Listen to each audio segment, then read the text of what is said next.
La presidenta Dina Boluarte quiere programa dominical, por cierto. Cada domingo a las 8 sería el nombre tentativo de este espacio en el que la presidenta Dina Boluarte, se supone, va a informar sobre las obras y proyectos del Estado, y en un año preelectoral o electoral, no sabemos cuán peligroso puede ser. Vamos a analizarlo aquí en Prueba de Fuego. Yo soy Jorge Rodríguez. Me acompaña Rodrigo Salazar, director ejecutivo del Consejo de la Prensa Peruana. Rodrigo, bienvenido a RPP. Jorge, un placer. ¿Cómo han tomado esta iniciativa de la presidenta Dina Boluarte, que según Eduardo Arana, el premier, ha nacido de ella misma? Ella quiere su programa dominical. En principio, consideremos que el canal del Estado, ojo, del Estado, no del gobierno, es un canal que debe transmitir ciertas políticas públicas y ciertas, digamos, campañas que se estén trabajando en un gobierno de turno. Eso, digamos, como principio está bien, pero hay que entender el contexto en el cual se da esto, ¿no? Es un contexto en el cual el IRTP, que es la casa matriz de TV Perú, Radio Nacional. El Instituto de Radio y Televisión del Perú. Exacto. Es un organismo que hasta hace poco tenía un consejo directivo que ha sido removido por este gobierno. Y este consejo directivo funcionaba como una suerte de colchón, una suerte de cortina de aislamiento entre el Poder Ejecutivo y el canal para que hubiera cierto tipo de independencia. Al removerse este consejo directivo, ya no hay este colchón, este aislamiento entre el Ejecutivo y el canal. Y resulta que ahora Dina Boluarte quiere su programa. El mismo premier ha dicho que ella quería, que había sido idea suya, ¿verdad? Sí, que nace de ella la iniciativa. Entonces nace de ella y se lo dan. Este no es un canal del gobierno, no es un Ese canal punto es interesante. ¿El canal del Estado está obligado a darle un programa a la presidenta de la República? ¿Es obligación del canal del Estado? No, en absoluto, para nada. Entonces. Y sería genial que si la señora presidenta tuviera un programa, pudiera tener en el mismo estudio a varios peruanos que pudieran hacerle preguntas. Claro. Porque ahí va el siguiente tema. Si la señora presidenta quiere comunicarle a la ciudadanía sus políticas, no sabemos cuáles son en realidad, pero si quiere comunicar algo, ¿por qué no responde a la prensa? 247 días y contando que no responde. Lo que puede llevar a entender que lo que ella quiere es un sistema de comunicación unidireccional, de ella hacia el público, sin ningún tipo de repreguntas, sin ningún tipo de, de rendición de cuentas. Claro. Tampoco sabemos cuál va a ser la tónica del programa. Es decir, va a ser un programa en el cual ella se va a despachar, como hizo en su mensaje presidencial. Va a haber algún tipo de investigación posterior, va a ser un lavado de imagen, un lavado de cara, una cirugía televisiva. ¿No? Quedan muchas dudas al respecto. Yo reitero, ¿no? En un año preelectoral y electoral esto se hace doblemente riesgoso, ¿no? Porque estamos ante una presidenta que no tiene bancada, que va a salir sin respaldo político y que podría intentar también evadir las investigaciones que se le van a venir, y seguramente a modo de cargamontón, por lógica. Puede ser una forma que tenga la presidenta también de cargar contra sus críticos, ¿no? La prensa, por ejemplo, ¿no? No me sorprendería que eventualmente la presidenta salga a decir que la prensa es A, B, C o D, o que la fiscalía está politizada, o criticar a alguien, ¿no? Como para poderse defender de alguna manera. Recordemos, perdón, que los programas televisivos cuestan dinero. Eso, ¿no? ¿cómo Y es dinero nuestro. Claro, ¿cómo se va a financiar este programa? Porque yo reitero, y tú lo has aclarado bien, Rodrigo, no hay obligación del canal del Estado porque no es el canal del gobierno, ¿correcto? Es el canal del Estado, de todos los peruanos. No hay obligación de que le den un espacio a la presidenta. Entonces, ¿cómo se va a financiar? Hay un presupuesto que tiene el IRTP todos los años, que por cierto se reduce, ¿no? Entonces hay un espacio ahí que cuesta, los equipos cuestan, y el costo de oportunidad de ese programa. El gobierno quiso crear una franja de 40 minutos sobre temas de inseguridad ciudadana, ¿no? De las políticas de la presidenta respecto de este flagelo, claro, en medios privados, ¿no? Entonces, ¿por qué no ponen eso en el canal del Estado? Pero y la ponen a la presidenta, ¿te das cuenta? Creo ahí que hay pues un intento de la presidenta de lavarse un poco la cara. Y de nuevo con recursos nuestros, porque nuevamente las cámaras que están allí, el personal que trabaja allí, es un personal que pagamos todos nosotros con nuestros impuestos. Definitivamente. Ahora, esto hace recordar también a gobiernos bastante, si se quiere, autocráticos o hasta dictatoriales, ¿no? Que suelen promover la presencia continua de sus líderes, ¿no? como una suerte de gurú que sale, si no todos los días, casi todos los días, ¿no?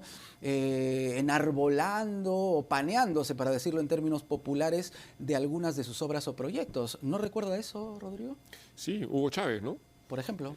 Andrés Manuel López Obrador, también en México. Otros presidentes más en la región que han tenido espacios en los cuales se podían despachar con los aplausos de la gente que estaba allí presente. Ahora, eran sistemas distintos, ¿no? Porque había público, era a veces en lugares abiertos, pero, a ver, la capacidad comunicativa de Hugo Chávez versus la de Dina Boluarte dista mucho, ¿no? Ese es un buen punto, ¿no? Porque más allá de las críticas hay que reconocer que Hugo Chávez tenía una capacidad de comunicación muy importante, ¿no? Lo mismo López Obrador. Y el problema de comunicación que tiene la presidenta y el gobierno es precisamente uno de los puntos flojos, ¿no? De la gestión. Punto flojo o punto inexistente en realidad, porque la sí. política comunicativa del gobierno es inexistente, ¿no? Intentan legislar, luego retroceden, la presidenta no declara a la prensa, ahora quiere su programa, entonces no se sabe bien cuál es el norte. Ahora, también ha habido cierta preocupación, he escuchado hoy día en los medios, de que eso esté a las 8 de la noche y compita, por ejemplo, con Panorama, con Cuarto Poder. Cuando se revelan los casos, las investigaciones, que muchas veces se trata de aparentes irregularidades cometidas desde el gobierno mismo. Pero veo difícil que compita. Es decir, Dina Boluarte tendrá 2 puntos de rating, así como su aprobación presidencial. Me parece poco probable que sea un programa muy visto en la televisión peruana, ¿no? Sobre todo porque la gente no es tonta y se va a dar cuenta que eventualmente, si es que el programa es como estimamos, por lo que hemos hablado en estos momentos, va a ser más bien una suerte de propaganda que en realidad algún tipo de contenido que le importa a la gente, ¿no? Rodrigo, ¿y por qué es importante que una presidenta o que un presidente, vamos a ir más allá, ¿no?, de la señora Dina Boluarte, por qué es importante que un mandatario converse con la prensa? Porque hemos escuchado justificaciones por parte de Eduardo Arana, por ejemplo, el premier dice, no, ella habla en sus discursos públicos, en un acto público. ¿Por qué es importante que pueda conversar con los medios de comunicación? Porque la prensa interpela, porque no es cuestión de pararse en un escenario y hacer un discurso, porque eso es muy fácil. La prensa repregunta, y allí está la clave, ¿no? Señora presidenta, ¿por qué dijo usted esto? O señor congresista, ¿por qué usted propuso este proyecto de ley? Claro. Esa interpelación, esa repregunta es fundamental, no solamente para el periodismo, eso no es importante, para la ciudadanía. Porque si uno pretende pasar por ahí una mentira, una falsedad, o se equivoca, está la prensa ahí para poder repreguntar. No es que los periodistas queramos el estrellato, que queramos estar presentes, sino que tenemos la responsabilidad de transmitir la información a la gente, y la información tiene que ser transmitida de manera correcta. Si replicamos el discurso de la presidenta y se lo llevamos a la ciudadanía, ¿dónde está el trabajo periodístico de investigación o fiscalización? Claro. Porque en el caso de la presidenta Dina Boluarte, estamos viendo algunas imágenes de la presidenta en pantalla, incluso nosotros los periodistas la vemos de manera bastante lejana, ¿no? Porque no se acerca a la prensa, ni siquiera en actos públicos. Cierran a la prensa. Exactamente, ¿no? O mandan a la prensa al salón más lejano, ¿no?, de la presidenta Dina Boluarte. Entonces, esas actitudes son totalmente reprobables. Reprobables en una democracia en la cual un presidente debe rendir cuentas. Dina Boluarte, de manera indirecta, si se quiere, ha sido elegida por la voluntad popular, ¿no? Claro. Ella era vicepresidenta de Pedro Castillo. La gente votó por ella. Nosotros le pagamos el sueldo, que se quiere duplicar. Nosotros estamos allí, digamos, de alguna manera afectados por un gobierno que muchas personas consideran ineficaz, inseguridad ciudadana, por ejemplo. Ella tiene la obligación de responderle a la gente. Y claro, evidentemente no puede haber 33 millones de peruanos haciéndole preguntas. Hay una cierta cantidad de periodistas que hacen ese trabajo. Claro, para eso estamos los medios de comunicación. Desde el Consejo de la Prensa Peruana, Rodrigo, ¿han intentado acercarse al premier para manifestarle esta preocupación, por ejemplo? No, esto ha sido muy reciente. Claro. Nosotros esperamos que con las críticas que ha habido el día de hoy se pueda retroceder. Parece que es algo bastante avanzado. Sí, porque el mismo premier, ¿no?, ya lo ha dicho, lo ha anunciado. Sí. Claro. Ahora, no son pocas las veces que ha habido un anuncio, como hace un rato decía, sobre asuntos comunicacionales del gobierno y luego había un retroceso. Como la famosa franja, ¿no?, que se quería imponer en los medios de comunicación. Como las franjas, ¿no? Es decir, pero a ver, es un progreso, si lo queremos ver de esta manera, que no quieran, perdón, que eviten utilizar el espacio de los medios, el espacio privado, de manera gratuita, que lo pongan en IRTP. Ok, pero igual insisto en esto de no puede ser que porque la presidenta quiere un programa se lo den. Es un espacio que es de todos los peruanos, el espacio radioeléctrico. Es un Correcto. espacio que cuesta plata y en realidad esto refleja que el canal de todos los peruanos, TV Perú, se maneja como quiere la presidenta, ¿no? Y eso es preocupante. Pero vamos al Congreso de la República ahora, ¿te parece, Rodrigo? Desde el Congreso se ha emitido una normativa que prohíbe a los trabajadores declarar precisamente a los medios de comunicación. La justificación es la siguiente, ¿no? Para que no se pueda atentar contra la dignidad parlamentaria. ¿Te parece un argumento válido? No, porque eso limita la transparencia, ¿no? Que es fundamental en una democracia. Todo trabajo, aspecto público, aspecto de trabajo, digamos, de un funcionario, merece ser público. Si es que un funcionario ya no puede declarar, un trabajador no puede declarar, eso es un atentado para la gente, porque no van a poder enterarse de las cosas como debieran enterarse. Claro. Ahora, obviamente los periodistas sabemos quiénes son nuestras fuentes y nos van a seguir declarando de manera off the record, como conocemos los periodistas. Claro, ¿no? claro. Te diré, Jorge, declárame, hazme una declaración o dame información y no te cito, no pongo tu nombre. Claro, y los periodistas tenemos el derecho también de reservar, ¿no?, la identidad de nuestras fuentes, ¿no? Cosa que a la Fiscalía no le gusta, Sí, y tampoco a ciertos juzgados. sí. Y que han intentado ya meter la mano por ahí, Sí. por cierto. Sí, o sea, hay un asedio constante, ¿no? Pero mira, yo creo que en el fondo nuestras fuentes seguirán confiando en nosotros. Los periodistas que conocemos a funcionarios públicos, que confían en nosotros también, nos van a declarar igual. Yo creo que eso no va a ser mayor problema. Sin embargo, el tema sí es que no podremos citarlos de manera on the record, como conocemos los periodistas, ¿no? Claro, y llama la atención también que el mismo Eduardo Salguana, ¿no?, el presidente del Congreso, de la mesa directiva del Congreso, ha tratado también de dorar la píldora, de justificar, de señalar que si cada uno declara por su lado, bueno, se produciría una anarquía, ¿no?, según la palabra utilizada por el mismo Eduardo Salguana. Ese tampoco parece ser un argumento con mucho sustento. No, por supuesto. O sea, lo que quieren evitar es que la prensa tenga más información, ¿no? Que investigue más, que fiscalice, que obtenga fuentes válidas de información. Es una metáfora, si quieres, del encierro de periodistas en las conferencias de Dina Boluarte, ¿no? Es decir, yo encierro a mis trabajadores para que no declaren y así afecto a la prensa. Claro. Me parece que este tipo de iniciativas son de alguna manera creativas. O sea, en el Perú se inventó la creatividad para estas cosas, parece, ¿no?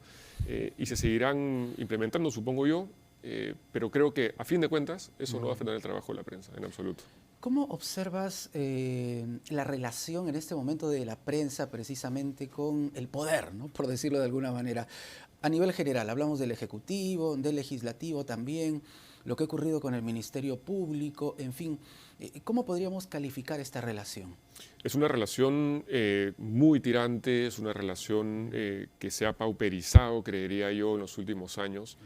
No digo esto en el sentido de seamos amigos, tengamos una buena relación y No, vayamos a por almorzar supuesto, juntos. claro. A lo que voy es una crítica, un asedio y un hostigamiento constante a la prensa por parte del poder.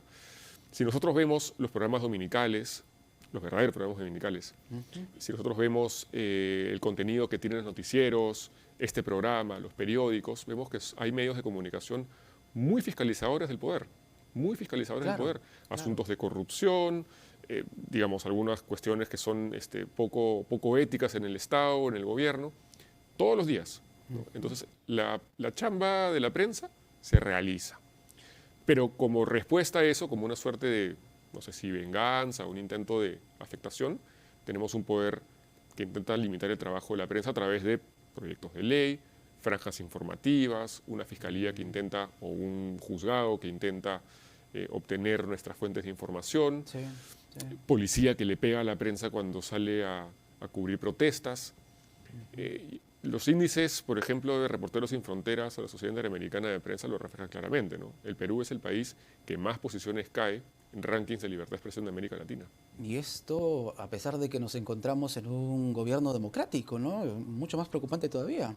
Un gobierno democrático con algunos zarpazos que son alarmantes, ¿no?, sin lugar a dudas. No, la revista The Economist no considera al Perú una democracia, ¿no?, sino un régimen híbrido. Con eso te digo todo. Y creo que la afectación a la libertad de expresión es uno de los principales indicadores de eso, ¿no?